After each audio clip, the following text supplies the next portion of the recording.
Morning, everyone. Hope you all had a nice spring break. So your next test is going to be this Sunday, Monday.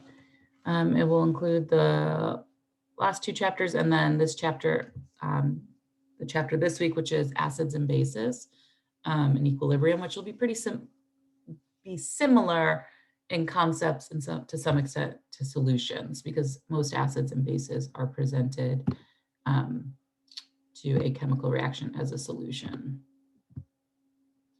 So let's take a peek here. Okay.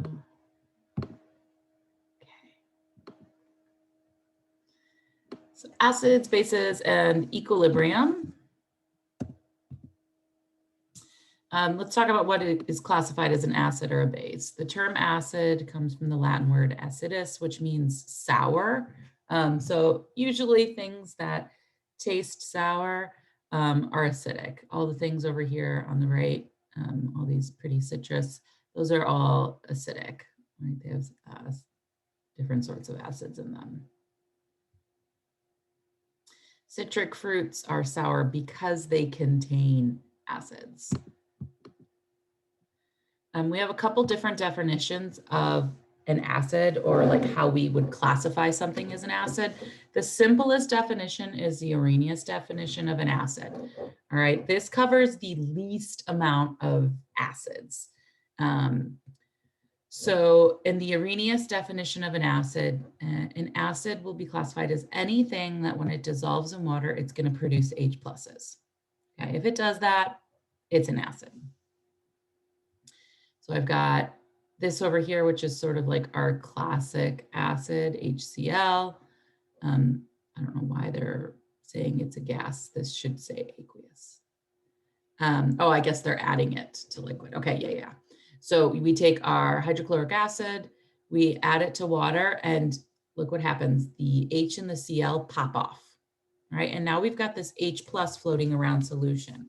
This right here is what gives the material its acidic qualities. So if you ever wondered, well, why is something acidic?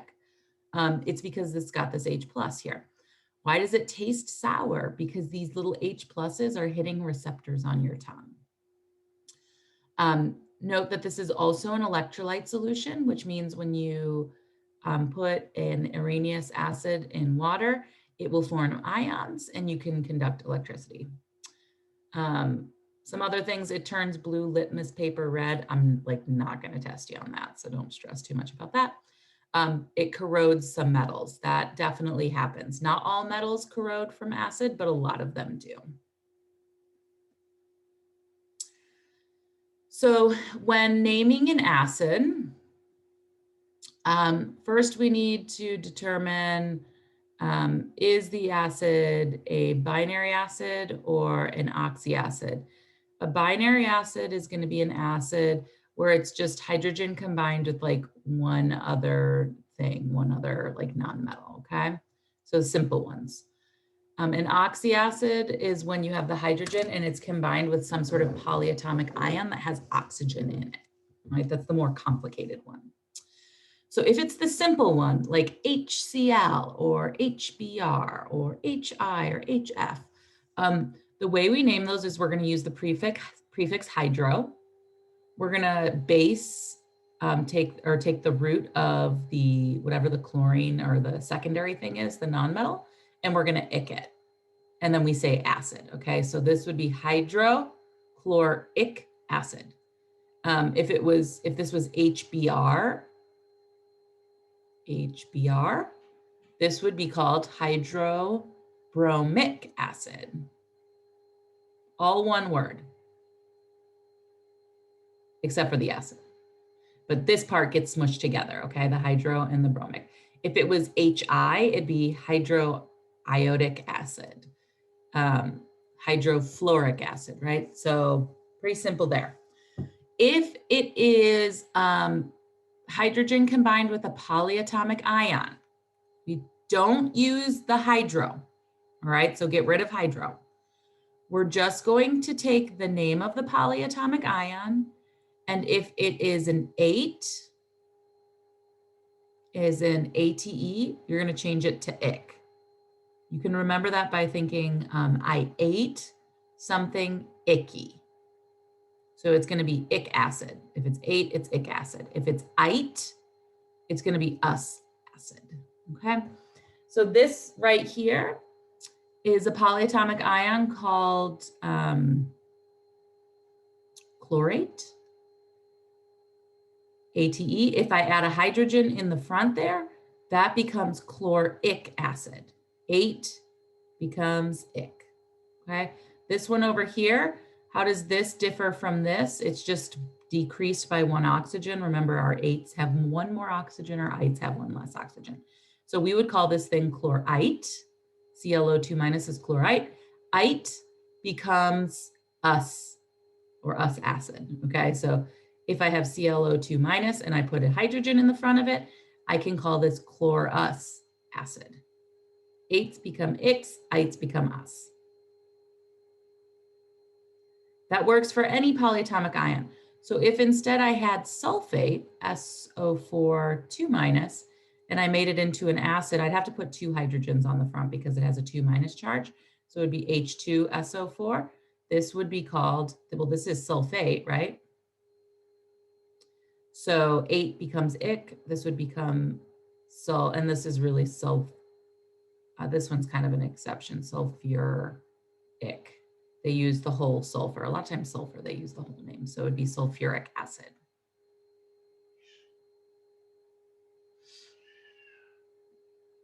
All right. So here's a whole list of all of them. You can see the simpler ones. We go with hydro. The more complicated ones that have oxygen in them with the polyatomic ions. 8s become icks, ites become us. So real quick, just select the correct name for each of these things. You don't even really have to write it down. Give you 30 seconds.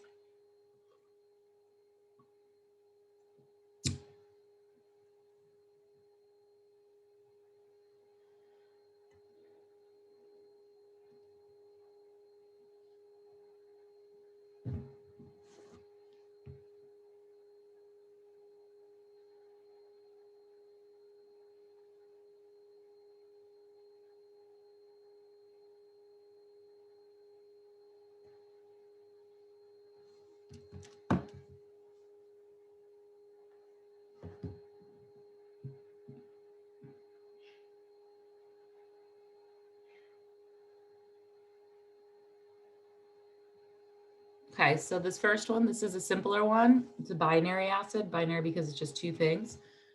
We've got hydrogen combined with bromine. So this is where we're going to use that prefix of hydrobromic acid for this guy. This over here, this is hydrogen combined with something called carbonate. 8s become ick. We don't use the hydro in it, so we're going to go with carbonic acid for this guy here. This one here, we've got hydrogen combined with bromite. We don't use the hydro when we have a polyatomic ion with oxygen like that. So we don't want B. This is bromite. Ites become us. So we'll go with bromous acid. Not too bad. All right. So if you have this thing called an acid that's putting these H pluses into solution, it changes the pH, it drops the pH.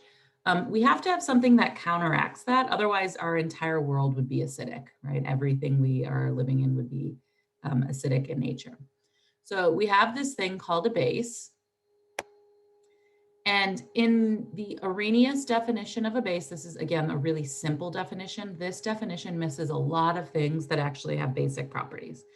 But to get a kind of an idea of what bases do, in this definition, in Arrhenius base, if you stick it in water, it will break apart into ions, and one of those ions will be a hydroxide ion. Okay, you've got to produce this OH minus in solution. Remember, the H plus we associated with acid. OHs you are going to associate with base. This thing right here is what gives bases a bitter and chalky taste. it does produce an electrolyte solution as well. It's what gives like cleaning products that soapy feel. It's this thing that's doing it, okay?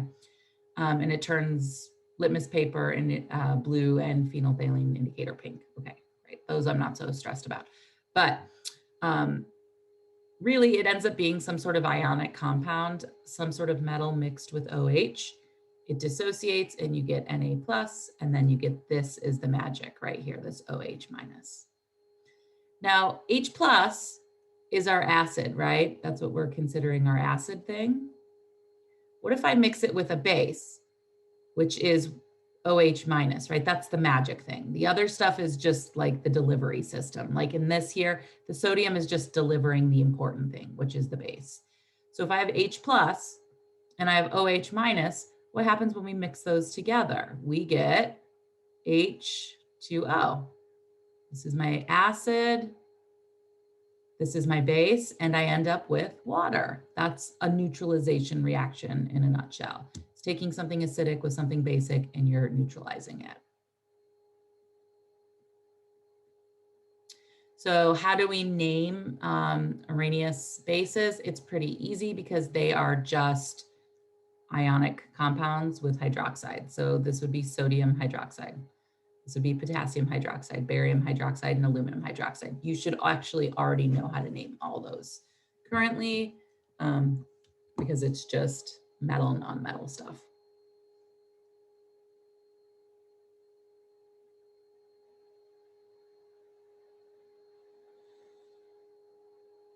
Okay, so this says match these things with their appropriate names. I'm just going to go through it for you guys, and then you can reference later if you want to. So this first thing, this is an acidy thing. That hydrogen sitting in front indicates it's an acid. This thing over here, this is nitrite. Ites become us, so nitrous acid, D. Okay, this over here, it has OH in it. That's the basic thing. So I'm gonna be naming this as a base. It's just a metal combined with a polyatomic ion. This is calcium, so calcium hydroxide, E. Cross these off as we go along. This here, this is an acid. Under the Arrhenius definition, you'll always see the H's sitting in the beginning. That will kind of be a good indicator. This is sulfate. Ates become ick. I ate something icky. So this is sulfuric acid, B. This is also an acid, hydrogen sitting in the front. And then we've got this thing, which is iodate. Ates become ick, so A. Iodic acid. And then this last thing is sodium hydroxide. We've seen that like a million times. Okay. Moving on. So that definition of an acid and a base doesn't really explain all the things that act like acids and bases. So we have to expand our understanding of what an acid and a base is, and we have this thing called the Bronsted-Lowry definition or theory of an acid and a base. In the Bronsted-Lowry definition, we are going to think about where the H plus is coming from. So there's an H plus, which sometimes this H plus is called a proton. Okay, sometimes it's called a H plus is equivalent to H3O plus. Those two things sometimes you see interchangeably. Okay, why? Well, H plus water, which water is always available, it's always floating around, will give you H3O plus. Okay, so this thing and this thing are equivalent to each other. You'll kind of see those interchangeably. This H3O plus is called the hydronium ion, not hydroxide ion. Okay, hydroxide is OH minus, hydronium is the H3O plus. So if you're seeing things like H plus, proton, H3O plus, or hydronium ion, all of this is talking about acids or acidic components. So when we are looking at the Bronsted-Lowry definition, we want to be asking ourselves, what is happening with that proton or the H+? An acid is a substance that's going to donate an H+. When you donate something, are you up material or down material? You're down material, right? So if I'm going to donate an H+, I will have less H+, right? So anytime you see the number of hydrogens decrease, you're an acid. A base, on the other hand, is an acceptor. When you accept something, are you up or down material? You're up material, right? You're eating it, you're taking it on. So a base will always increase the amount of H+ that it has. So let's look at this right here, HCl. You guys know that this is an acid, right? Like it's kind of our classic acid, but let's look at it in the definition of a Bronsted-Lowry situation.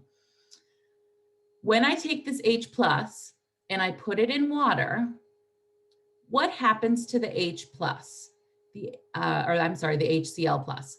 Its hydrogen pops off, right? Do you see how it's now gone from this HCl over to just the Cl? And it lost its H. This H moved from here over to the water. What happened to the water? The water increased its H+. So these two things sort of get paired together and these two things get paired together. What happened to the number of H's here? H+ donor. Here, H+ acceptor. When you donate, you're an acid. So that makes this an acid. It's kind of a no-brainer. When you accept, you're a base. So in this case, the water is actually behaving as a base. But you may look at the water and think, well, I don't see any OH sitting anywhere. Yes, exactly. That's why that Arrhenius definition is not broad enough to encompass everything as far as acids and bases. Water, we will talk about a little bit later, but water is amphoteric. Water can act as an acid or a base depending on the situation it's in. We'll do a bunch of those. So let's look at this. This is a great example of a base that doesn't look like a base under the Bronsted-Lowry definition. So do you see this thing here called ammonia, NH3? Is there any OH in the situation? No, I don't see the OH. So under the Bronsted-Lowry definition, I wouldn't classify that as a base, right? Because in theory, if I stick it in water, it's not going to break apart into what I need it to. But under the Bronsted-Lowry definition, what happens is this ammonia, when I stick it in water, it is going to steal one of the hydrogens from the water. If I steal a hydrogen from the water, what does that make me? Or if I take it or if I accept it, that makes me a base. The water in this case is acting as an acid. It's donating the hydrogen. One way you can look at this or do this is to couple the two things on each side that look like each other and then determine what's happening. So this thing over here, ammonia, this and the ammonium look like each other, right? They're just different. The only difference is that there's a change in the hydrogen. So I'm going to couple those two things together. The water and this hydroxide ion look like each other, just short one hydrogen. So in this case, this is accepting. So this is an H+ acceptor. That makes this a base. This is an H+ donor. That makes the water, in this case, an acid. In the last one, water was behaving as a base. In this one, the water is behaving as an acid. Can totally do that. And look at what our products are. We end up having this thing called ammonium, which is like ammonia, but it has one additional hydrogen, ammonium. And then there it is. We have a hydroxide ion. So what the ammonia did was it stole the hydrogen from the water and it left the water kind of inferior of its hydrogens, right? It dropped one of its hydrogens, but it left it with an OH minus. So it did end up creating hydroxide in its product, but it did it by stealing as opposed to breaking apart itself. So this is going to encompass a lot more things as far as the definition of acids and bases. So under the Arrhenius definition, it's about producing H plus and producing OH minus. In the Bronsted-Lowry, we're donating H plus or we're accepting H plus. So looking at these two things, I want you to determine which one is the acid and which one is acting as the base as far as the reactants are concerned. So just on the reactant side for now, I want you to tell me what thing is the acid and what thing is the base. Best thing to do is to pair up. These are kind of simple because they look like what they should be. But pair up the two things that look like each other and then determine, are they gaining H pluses or are they losing H pluses? Are they proton acceptors or proton donors?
Okay, so, I mean, both of these look like acids, don't they? The hydrogen sitting in the front, so they are in fact acids. But let's expand it using the Bronsted-Lowry definition of an acid and a base.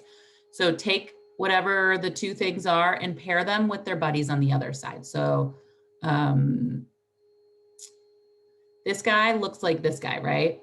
So let's couple those two things together. And then this guy looks similar to this, but there's just a difference of a hydrogen and a plus or a minus charge. So here, what's happening? We are donating a hydrogen. We're down a hydrogen. So what does that make it? An acid. And in fact, it looks like an acid. So that makes sense. Now, if the one thing is an acid, really easily, you can just call the other thing a base. Okay, you're never going to have an acid and an acid on the same side. It'll always be an acid and a base. So if you figure out one of them, everything else sort of falls into place. But looking at what's actually happening, this water molecule is accepting a hydrogen, so we will call it a base. Same thing is happening here, right? I've got HF and F. I've got water and dihydronium. HF becomes F. It's donating, making this an acid. This one here is accepting, making it a base. So a little more involved than just looking for H's and OH's, but it's not too complicated. Oh, going over that. Okay, so I want to go a little bit farther with the Bronsted-Lowry definition. And you kind of already have done this, but With the Bronsted-Lowry definition, you have what's known as these conjugate acid-base pairs. All right, so an acid and its conjugate base. You've already calculated it. Remember when you coupled your acid with your thingy on the other side? That is known as a conjugate acid-base pair. The thing you're starting with is the acid. The thing that you're ending with is called its conjugate base. Why is it a base on the other side? Because if I was to flip the reaction, it would be now in a position to accept the hydrogen, right? The hydrogen is sort of flipping back and forth between A and B. In this first situation, A gives hydrogen to B. In this second situation, if we went in the reverse direction, B would give the hydrogen back to A. The base, which they've labeled as B, has a conjugate acid pair. Okay, so you're never going to have an acid with an acid and a base with a base. And so it's really easy for everything to fill into place, because if I know that this is an acid here, this is all hypothetical, right? This is a hypothetical situation. But if I know that this is an acid, then right away, that's got to be a base. Whatever it's paired with has to be a base. And then the other thing has to be the conjugate acid. So we can just sort of fill in all the places. So let's expand really quickly on those last ones over here. If this is acting as the acid, then its buddy over here becomes the conjugate base.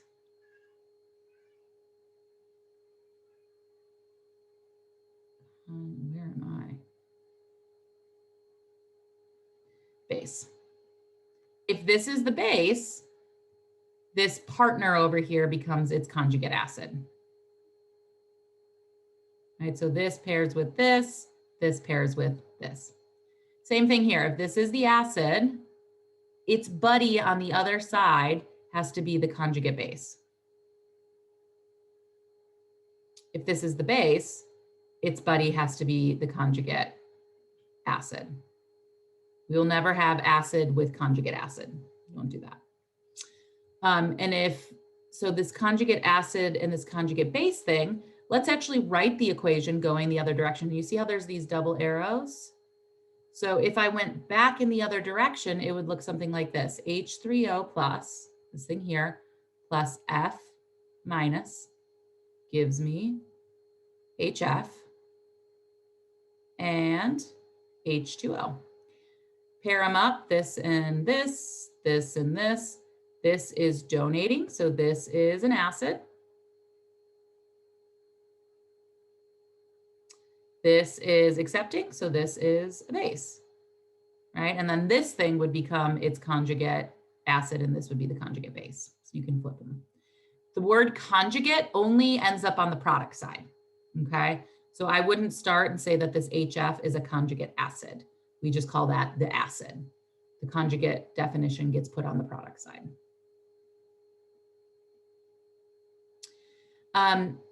Do you notice how there is a little charge difference here too? The hydrogen that you're transferring has a plus charge to it.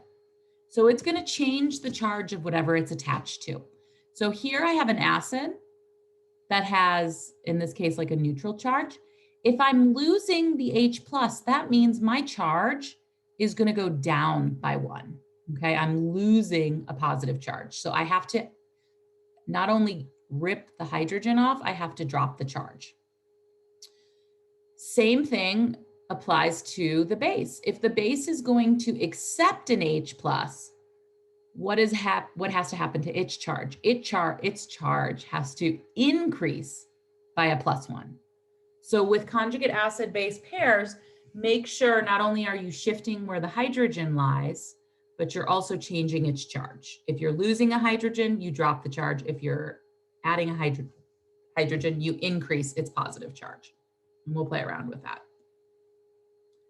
So here is this is for HF. We've got HF, we put it in water, we get F minus and H3O plus. The HF is the acid, the water is acting as the base. It can go in either direction here. So we've got our conjugate acid base pair. Notice what happens to the charge on this. So HF as a unit here becomes just F minus. It loses the hydrogen, it drops down the charge.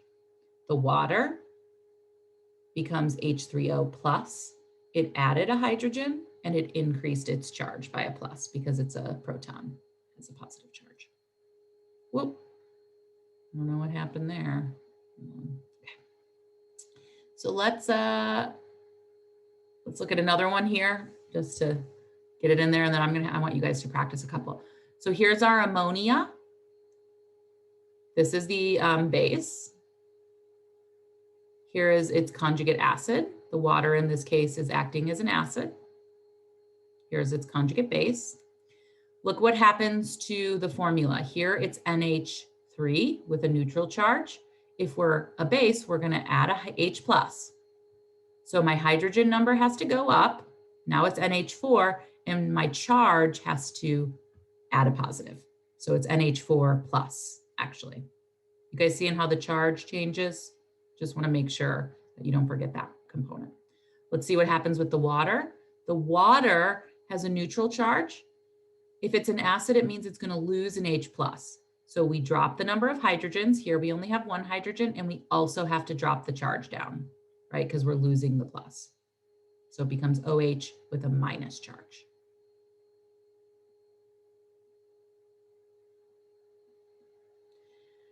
So I want you to write the conjugate base for each of these things. And then I want you to write the conjugate acid for each of these things. Okay. Conjugate base. Think about what a base is. If these are acids, what do you have to do to make it a base? If these are bases, what do you have to do to make it an acid? Are you adding or are you subtracting H plus? Change the hydrogens, change the charge, and we will meet back up in about 2 minutes.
Okay, so if we're trying to determine the conjugate base, well, that means that we have to be, in fact, be acids, right? So these are all acids.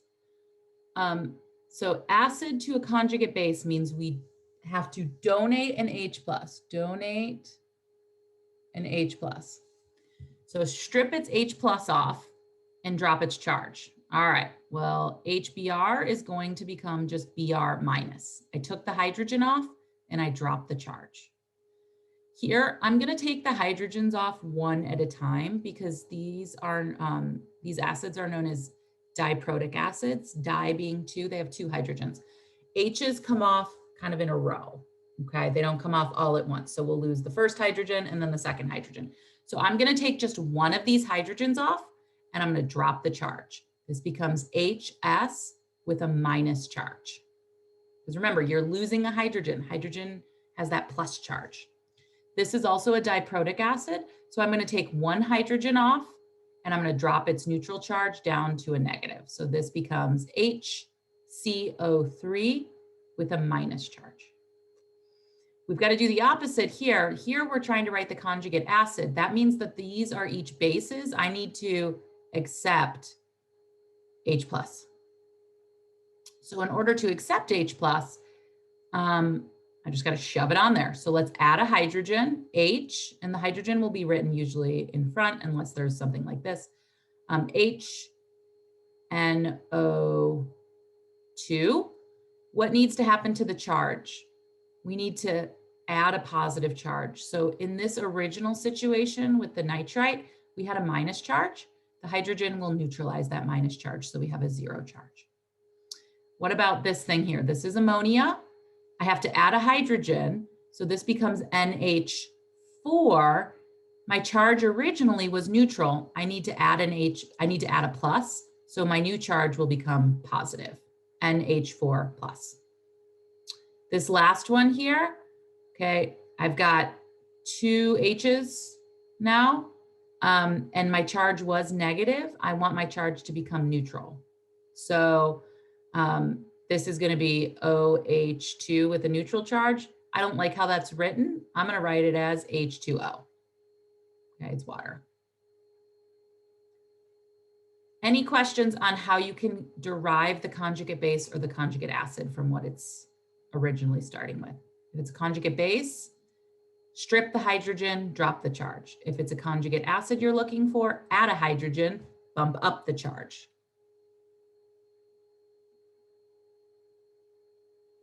Great, okay, there we go.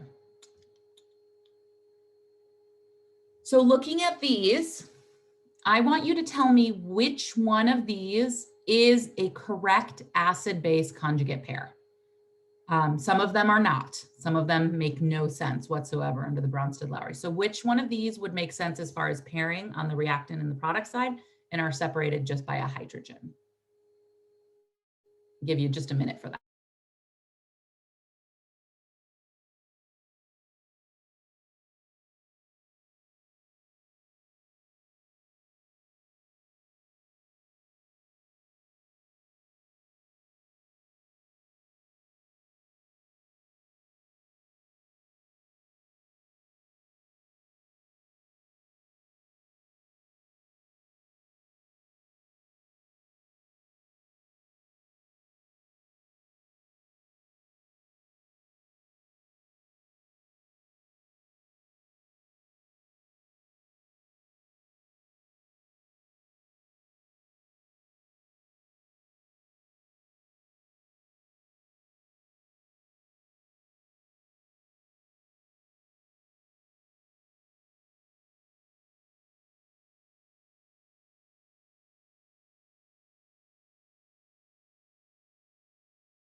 Okay, so if it is a conjugate acid base pair, the only thing that should shift is the number of hydrogens in its charge.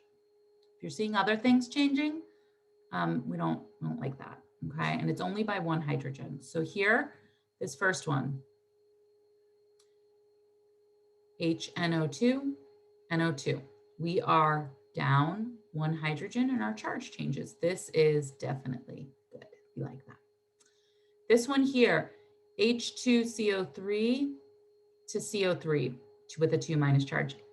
The one, I don't like this one because it's stripping both hydrogens off at the same time. Okay, know that hydrogens have to come off one at a time. So we are not going to call that a pair. The conjugate acid-base pair is separated by one hydrogen, not two hydrogens. This thing here, HCl and ClO4, this is definitely not a conjugate pair. Why? Because this is chlorine and this is chlorate. Like all of a sudden oxygens appeared out of somewhere. We don't want that. This one here, we've got HS minus and H2S. This is a conjugate acid-base pair. This is separated by one hydrogen. As we increase the hydrogen, we increase the charge. This one as well, unless this is specifically asking it to be acid to a base, but if it's just general acid base, I would classify that one as. Here we increase hydrogen and we increase our charge. That looks good as well. So 1, 4, and 5. I like. Yes. Okay. So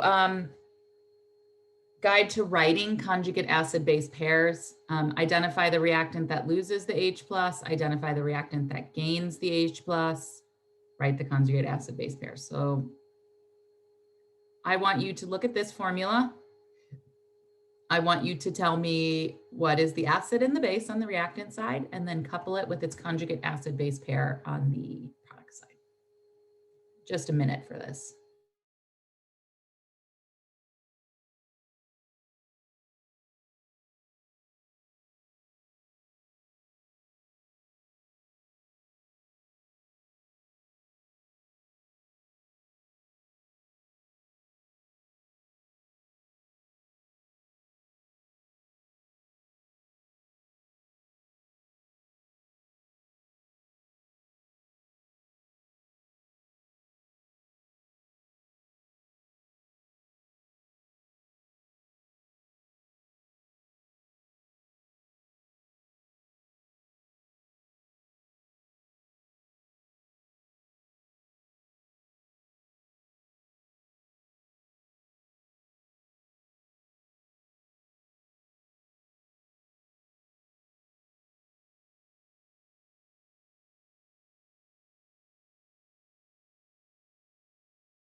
Okay, so let's couple. This looks like this, and this looks like this. What does this thing have to do to become like this? It has to donate. So if it's donating, that makes it an acid. If this is an acid, this has to be its conjugate base. All right, it's real easy. Once you've found one, they all fall into place. If this is an acid, the other thing has to be a base on the same side. If this is a base, its buddy has to be the conjugate acid. And we're done.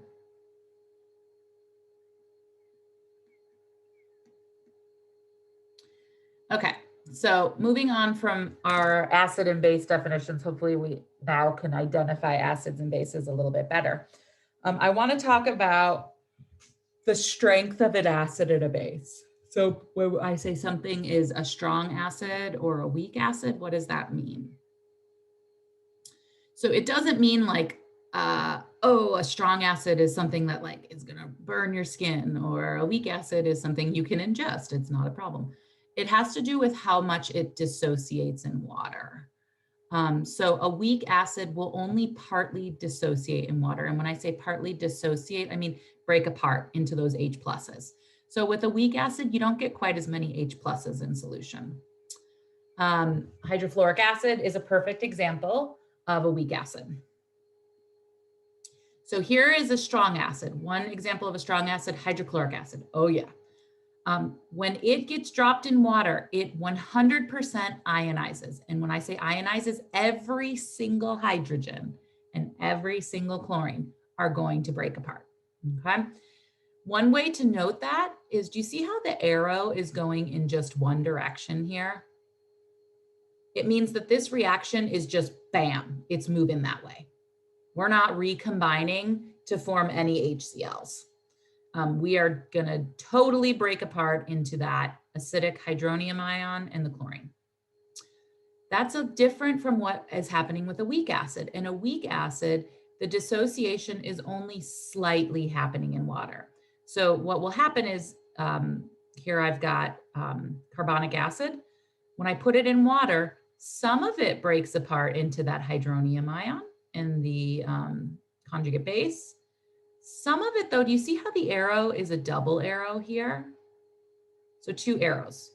That means that some of this is going back in this direction. So we will actually have some of the original acid molecule. When that recombination happens, we classify it as a weak acid. You don't have quite as much of this as you would in a strong acid.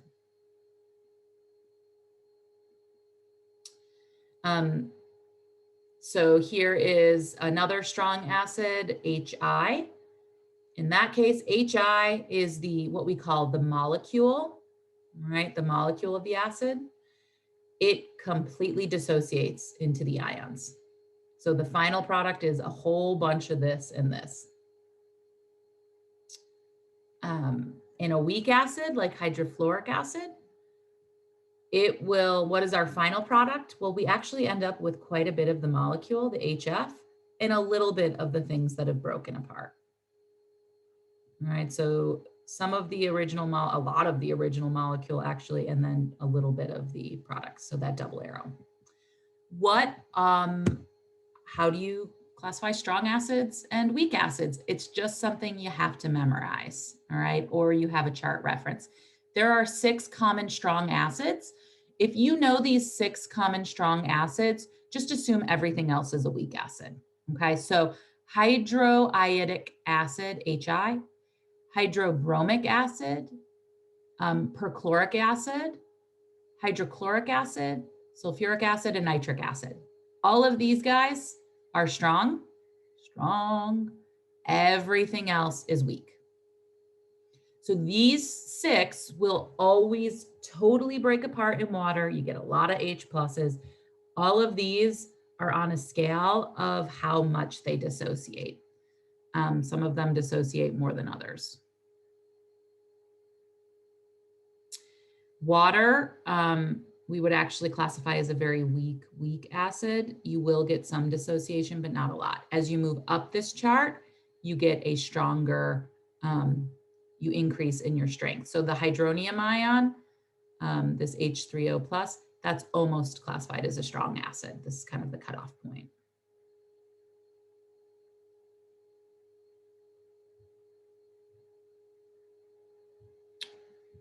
Okay.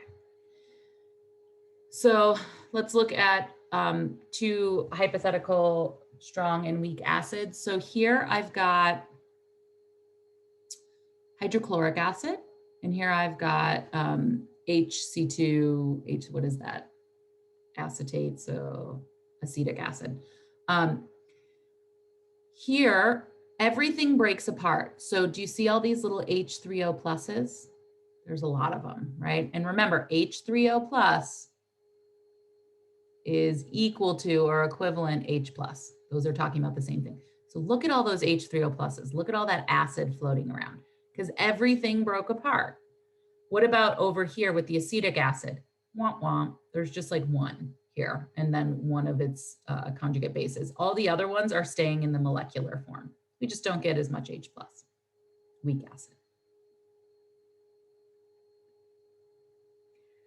There are also strong and weak bases. Strong bases will completely dissociate. Usually those, remember the Arrhenius definition of a base? It's like when it has that OH sitting in it and it's that ionic, those usually completely dissociate, okay? So the KOH, it's gonna completely dissociate single arrow into the, whatever the carrier is, but really you're gonna get a lot of this OH minus. All right, so identify each of the following as a strong or weak acid or a base. So this is it one of the six? It is. So we're gonna say that that's a strong acid. This next one here, HNO2, this is not one of the six, so we say that that's a weak acid. NaOH, that's a strong base. H2SO4, that's on the list of six, so we say that's a strong acid. And CuOH2, that's a weak base. Why is it a weak base? Because it's not one of the main group elements. So yeah, let me rewind there. I think I missed that. Didn't miss anything. So when we were talking about strong bases, it's anything that's from group 1 and group 2, all right? So all the things in like lithium, sodium, potassium, rubidium, or the calcium, magnesium, strontium, those are gonna be strong. If it's something is like in the transition metal area, that's usually a weak. So Cu was a transition metal, so we'll call that a weak base. All right, kind of beating a dead horse. So the next thing I want to talk about is acid-base equilibrium. This really only applies to things that have the double arrows. So like the weak acids and weak bases where you have both existing. So oxygen transport in our bodies involves this balance or this equilibrium between what we have in our blood called hemoglobin. We combine it with oxygen that we breathe in, and we get this thing called oxyhemoglobin. Hypoxia, which happens at high altitudes or when you're not getting enough oxygen, what will happen is your oxygen concentration drops and that oxyhemoglobin will decrease as well. So this, when we're in like kind of a happy state, where things aren't changing, we say that it's in equilibrium. It means that the forward reaction or our conversion of hemoglobin and oxygen to oxyhemoglobin is equal to the dissociation of it as well. So when we get out of equilibrium, when those two things are no longer equal in their rates of reaction, we have to change in some capacity. Let's look at another one here. We've got HF, hydrofluoric acid, which is a weak acid, combining with water to produce F- and H3O+. Because this is a weak acid, it'll have a forward direction and it'll also have the reverse direction. They just separated them out here, okay? They didn't put the double arrow, they just flipped it and wrote it with the F- combining with the H3O+ to give us that molecule again. Because right here is the acid molecule and then over here is the acid molecule. So in an equilibrium reaction, you've got two reactions taking place. You've got the forward reaction and you've got the reverse reaction. A reverse reaction proceeds in both the forward, or a reversible reaction will proceed in both the forward and the reverse direction. So equilibrium, if I have HF and I drop it into water, what will happen is I'll get a huge spike in the production of these two products, all right? But then at some point, they'll level each other out in that forward direction, and the reverse direction will come to equilibrium. It doesn't mean that the concentrations are equal. It doesn't mean I have an equal amount of this and this, like 5 grams of this and 5 grams of this. It just means that the rate of moving forward is equal to the rate of moving back, right? If one molecule is breaking apart, one molecule is also recombining. It's found this happy equilibrium. There are no further changes to the amount. So if I have, let's say I have, because HF is actually quite a lot, you have quite a lot of it in this situation, and you don't have quite as much F minus. So let's say we had 100 grams of HF and 4 grams of F minus. Well, that 100 grams would stay at 100 grams. The 4 grams would stay at 4 grams. The concentration wouldn't change. So complete each of the following with equal, not equal, faster or slower, change, do not change. So before equilibrium is reached, the concentration of the reactants and products, before equilibrium, they're not equal. Initially, reactants have a rate of reaction faster than the rate of reaction at the products. At the very beginning, we are going to move in the forward direction, right? If we haven't done anything, we just have reactants, we're going to first create a bunch of product. At equilibrium, the rate of the forward reaction will be equal to the rate of the reverse reaction, right? So when we've hit that nice balancing point, what's going forward is equal to what's going backwards. At equilibrium, the concentrations of the reactants and products, they're not equal to each other, they just don't change. Okay, they don't necessarily have to be equal to each other. So what happens if we stress this equilibrium, right? You probably heard this in life where you're like, oh man, I have a nice flow going on. I've got a nice equilibrium in my life. And then what happens? A stressor, right? So something hits your life and you have to recalibrate in order to find like a new equilibrium. So it's kind of like before you had kids, you've got your equilibrium, and then you have kids, and all of a sudden everything changes. You have all these stressors, and you do come to a new equilibrium. It's not the same one you had before kids, but it's a new equilibrium. The same thing is going on with these reactions. If we put a stressor on this reaction, usually it has to do with like changing the concentration of something. The rates of reactions will no longer be equal. You'll either move forward in the reaction or you'll move backwards in the reaction to try and compensate for that stressor. And then you will keep moving forward or back until you create a new equilibrium. So Le Chatelier's principle states that when equilibrium is disturbed, the rate of the forward and reverse reaction will change to compensate for that stress, and you'll reestablish equilibrium, right? So if you put a lot of stress on yourself when you have kids, you maybe have to take things off from other parts of your plate, right? When your kids go away to college, you reduce your stress, you can sort of shift back to an older lifestyle. Same thing with these reactions. You can kind of think of it like a water tank here. So I have 2 water tanks that are connected by a bridge. This is my reactants and these are my products.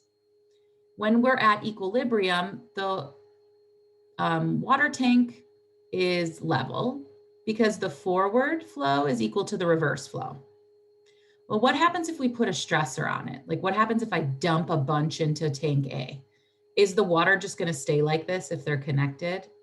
No, we definitely aren't going to have this really high level of water in this lower level here.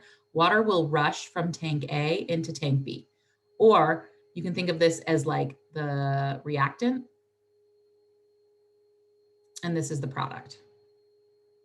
If I dump a bunch of reactant into the situation, the reaction we're dealing with, it's going to force the reaction forward towards the product. You're going to have to create product in order to create a new equilibrium. Now, with this water analogy, look at what happens at the end. We created a new equilibrium. The water height is higher than what it originally was, but they are level or equal to each other. So if I have an equation like this one here with HF, given that it's currently at equilibrium, I'm going to throw it off, or I'm going to mess it up. I'm going to add more HF. So what I'm going to do is skyrocket the amount of reactant, or think about this as tank A. I'm going to put a bunch of water into tank A. What is that going to do to the reaction? It's going to force the reaction in the forward direction because we've got too much stuff on the starting side. So we have to balance it by creating some product. That will relieve the stress in the situation. So anytime you add more reactant, it causes the system to shift in the direction of the products. You add stuff to tank A, it's going to force water over to tank B. What if instead of adding, I removed HF? Okay, so I'm going to take out some of this, decrease my HF concentration. Well, think about those two tanks. What if I siphoned out a bunch of water in tank A? Tank B needs to compensate by filling in the missing space or the void. So we will actually move in the reverse direction, right? If we drop HF, this needs to recombine to fill the missing HF. So for Le Chatelier's principle, it states if we remove a reactant, the system will shift towards the reactants to find a new equilibrium.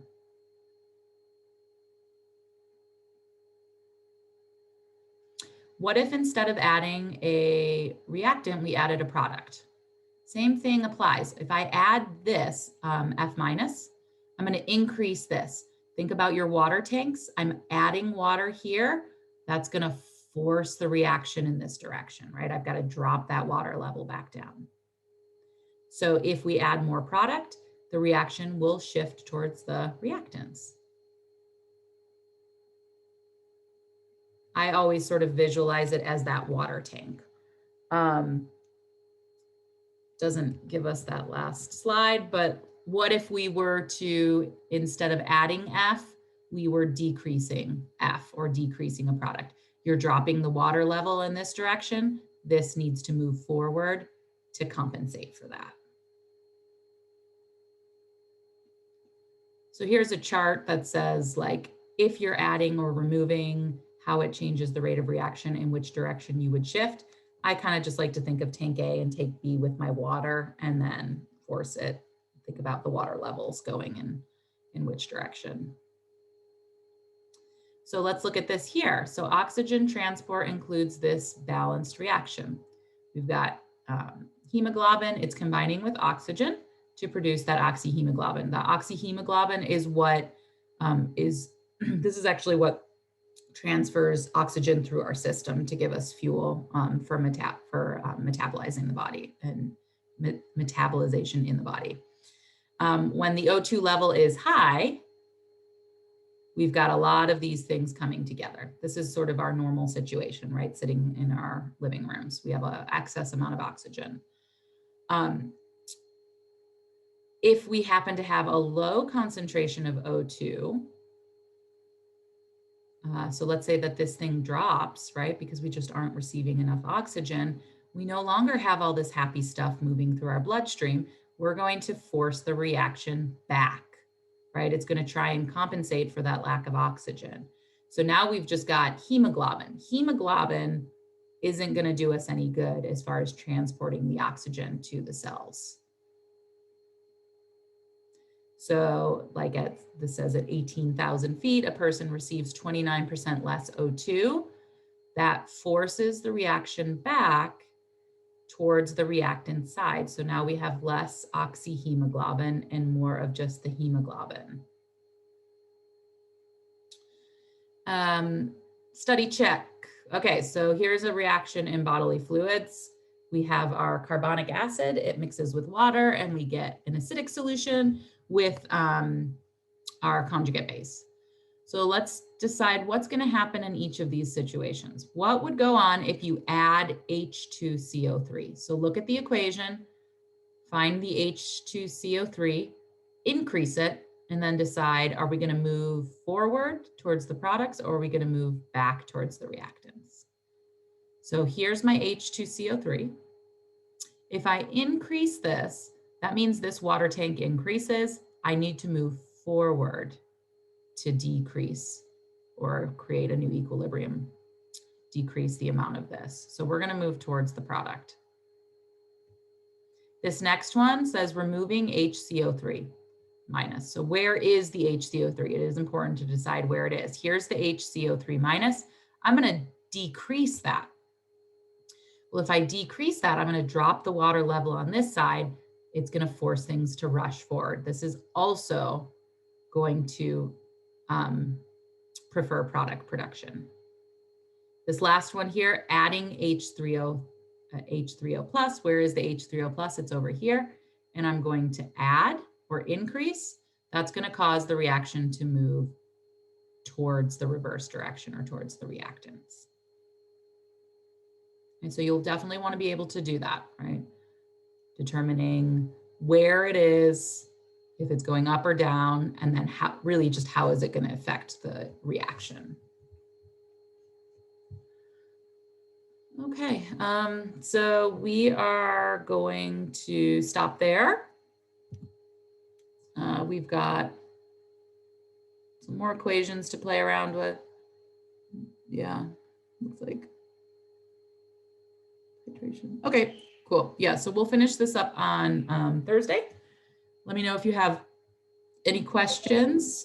Otherwise, enjoy your day, enjoy the nice weather, and I will see you guys in a few days. Bye, everyone.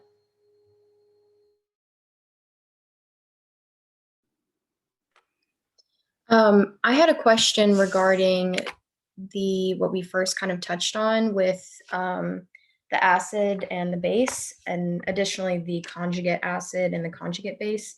Okay. Are we ever going to be in a position where we're given the initial I guess, reactants, not knowing which one is the acid and base and having to move forward at that point? No, like having to decide, oh no, is this going to give it up or is it going to take it? Yeah. You may see like some of that on the homework. There's usually, if the thing that has an excess amount of H plus is going to be the thing that donates. Okay. Okay, so whichever one, like if you've got, you know, like NH4 and OH, the NH4 has 4 hydrogens. The OH has 1 hydrogen. The NH4 is probably going to be the thing that throws the hydrogen over. Okay. That's usually the case. Yeah. All right. That was really my only question. Okay, Natalie. Thank you. Have a good day. You too. Bye. Bye. Any other questions? I had one. I got your email about the 10%. It's every day. I'm pretty sure I'm correct, but I just stress myself out. But if I decided not to complete that chapter 9, could I drop that grade and that be my lowest drop? Yeah, the system will automatically, when I plug it into Moodle, it'll automatically drop your lowest grade. So if you have a 0 on it, that's going to be whatever it drops. Okay, because I planned on doing that and just continuing with the rest of the work. So that would be fine if I did that. Yeah. Okay. Yeah. Okay, I was just making sure. Thank you. If you've got, you know, if you're good on all the other assignments and stuff and you don't want to like backtrack so to get in the way of moving forward, then you can just skip one of the assignments. It's fine. Okay, well, thank you so much. I appreciate it. All right, Carmen, have a good day. You.